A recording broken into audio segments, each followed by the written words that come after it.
Welcome to the Daily English News Program on Azerbaijan Television with the most important events of the day. I'm your host, Elia Sendi. As part of the visit to the United Arab Emirates, Turkish President Recep Tayyip Erdogan visited the Call Food 2022 International Food Exhibition in Dubai, where he visited a stand with Azerbaijani products. Assistant to the President of Azerbaijan, Anar Alikperov, informed the head of the Turkish state about the pavilion and the presented products. It was noted that fruit juices, mineral waters, tea, nuts, fruits, vegetables, canned food, confectionery products of 15 Azerbaijani companies participating with the support of the Ministry of Economy, the Azerbaijan Export and Investment Promotion Foundation, presented at the exhibition under the Made in Azerbaijan brand. Recep Tayyip Erdogan was presented with a gift. The President of Turkey also listened to Azerbaijan national music, Mugham.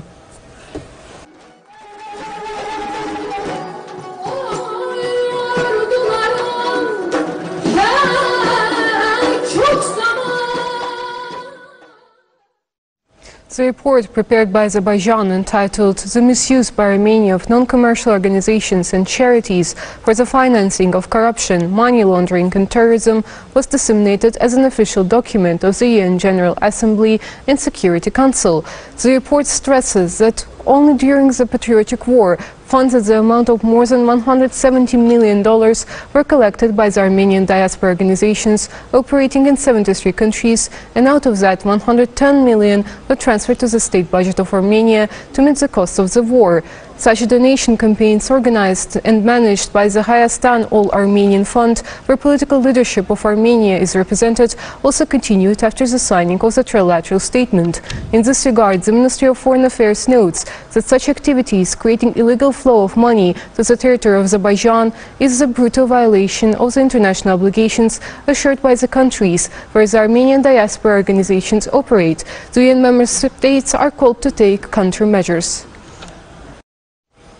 A telephone conversation took place between the Minister of Foreign Affairs of Azerbaijan, Ceyhun Bayramov, and Minister of Foreign Affairs of the Russian Federation, Sergei Lavrov. According to the information from the press service of the ministry, the ministers discussed the burning issues of the bilateral cooperation agenda, taking into consideration that this year marks the 30-year anniversary since the establishment of the diplomatic relations between the two countries. The parties exchanged views on the events to be organized in respect of that matter. The ministers discuss the situation in the region, including issues on the implementation of the trilateral statement. The sides also exchanged views on the current situation in regards to Ukraine. During the course of the telephone conversation, the cooperation within the framework of Azerbaijan's chairmanship of the OSCE Forum for Security Cooperation was also discussed. More than 30 world-renowned travelers from 120 countries visited Karabakh in eastern Zangezur. Nomad Mania Club organized this trip. The trip started in the cultural capital of Azerbaijan, Shusha. Initially, travelers visited the Shusha fortress. Afterwards, they familiarized themselves with the shot statues of Uzyr Hajibayev, Bulbul and Natavan, got acquainted with the Yukhar Gyofer Agha Mosque and the Bulbul's House Museum. After Shusha, the travelers visited Aghdam. They witnessed acts of vandalism in the Hiroshima of the Caucasus and the ongoing construction work. They also got acquainted with the work done to open the Zangezur corridor. World-famous travelers will hold a press conference in Baku on February 18th to share their impressions of the trip.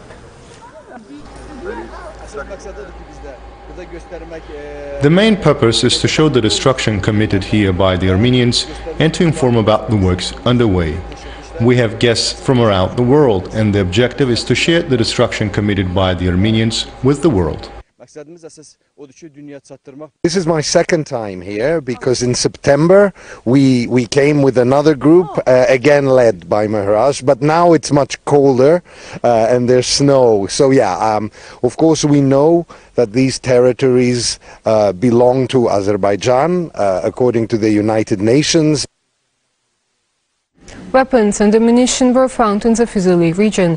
According to the Baydar Regional Group of the Press Service of the Ministry of Internal Affairs, as a result of control and preventive measures, employees of the Fuzuli Regional Police Department found various ammunition at the positions abandoned by the Armenian armed groups, including 27 machine guns, 1 grenade launcher, 3 grenades, 4 submachine gun boxes, 11 shells, 95 large-caliber rounds. They were transferred to the relevant authorities. As part of the restoration of the territories liberated from the occupation, the preparation of estimate documentation of the construction of apartment buildings in Fuzuli will be completed in the near future. According to the State Housing Development Agency, an open tender has already been announced for the vertical planning of a residential area.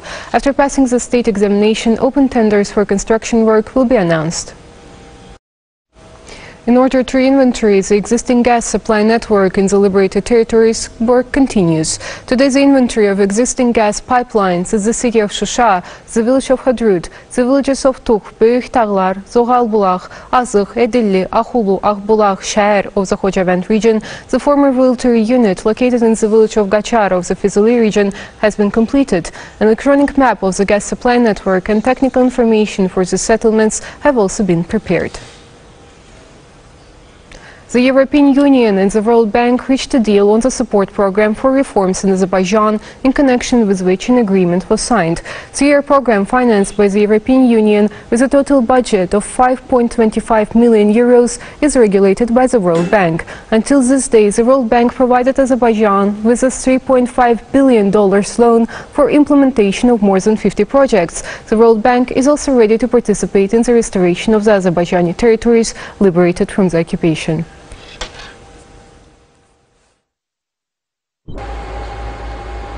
The World Bank possesses a great work experience in such issues across the world, and on the basis of an appeal from the governments, takes part in reconstruction and restoration works. If such an appeal comes from the Azerbaijani side, we are ready to share our experience and offer support in this sphere. That was all for today. Thank you for being with us, and see you next time.